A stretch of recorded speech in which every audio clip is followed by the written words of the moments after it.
కొంతమందికి బీచ్లకు వెళ్లి ఎంజాయ్ చేయాలని, చక్కటి సముద్రపు అలలను చూస్తూ ఉండిపోవాలని, బీచ్లో చల్లని బీరు తాగుతూ సముద్రపు అందాలను ఆస్వాదించాలని, మరికొంతమందికి కొంచెం రొమాంటిక్గా ఎంజాయ్ చేయాలని అనిపిస్తుంటుంది.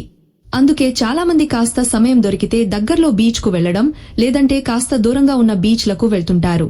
అయితే కొన్ని బీచ్లకు వెళ్తే మాత్రం ఒంటిమీద గుడ్డలు లేకుండా తిరగాల్సిందే. ఆ బీచ్లో ఎవర్ని చూసినా ఒంటిమీద నూలు పోగు లేకుండా దర్శనం ఇస్తుంటారు. మరి ఆ బీచ్లు ఏంటి, ఎక్కడ ఉన్నాయి అనేది తెలుసుకునే ముందు ఛానల్ సబ్స్క్రైబ్ చేసుకుని పక్కనే ఉన్న గంట సింబల్ని క్లిక్ చేయండి. Number 1, వాలాల్టా beach. క్రొయేషియాలోని ఉన్న వాలాల్టా బీచ్ వెల్వెట్ ఇసుకకు ఎంతో ప్రసిద్ధి. యూరప్ నుంచే కాకుండా ప్రపంచంలోని వివిధ దేశాలకు చెందిన పర్యాటకులు ఇక్కడికి వచ్చి బట్టలు లేకుండా సముద్రపు నీటిలో ఎంజాయ్ చేస్తుంటారు.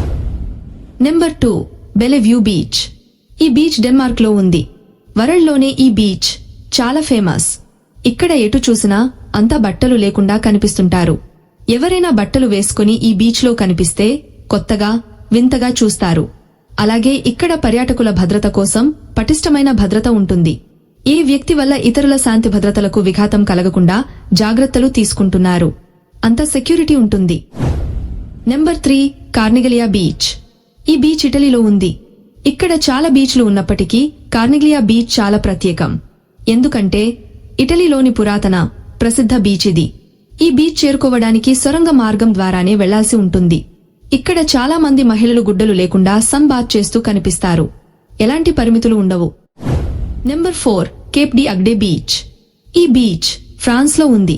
ఈ బీచ్కి వెళ్లాలంటే బట్టలు లేకుండా వెళ్లాల్సిందే. బట్టలుంటే అనుమతించరు. గుడ్డలన్నీ పీకేసి వెళ్లి అక్కడ స్నానం చేయాలి. ఒకవేళ స్నానం చేసేటప్పుడు మీ శరీరంపై బట్టలు ఉంటే బీచ్ గార్డులు మిమ్మల్ని అడ్డుకోవచ్చు. అందువల్ల తప్పనిసరిగా బట్టలు విప్పాల్సి ఉంటుంది. Number 5, Leucate beach. ఫ్రాన్స్లోని లుకాట్ బీచ్ ఒకటి. మధ్యధరా సముద్రానికి ఆనుకుని ఉన్న ఈ బీచ్లో నగ్నంగా సంచరించేందుకు ఎలాంటి పరిమితి ఉండదు. ఎవరైనా వెళ్లి గుడ్డలన్నీ ఉడదీసి తిరగొచ్చు.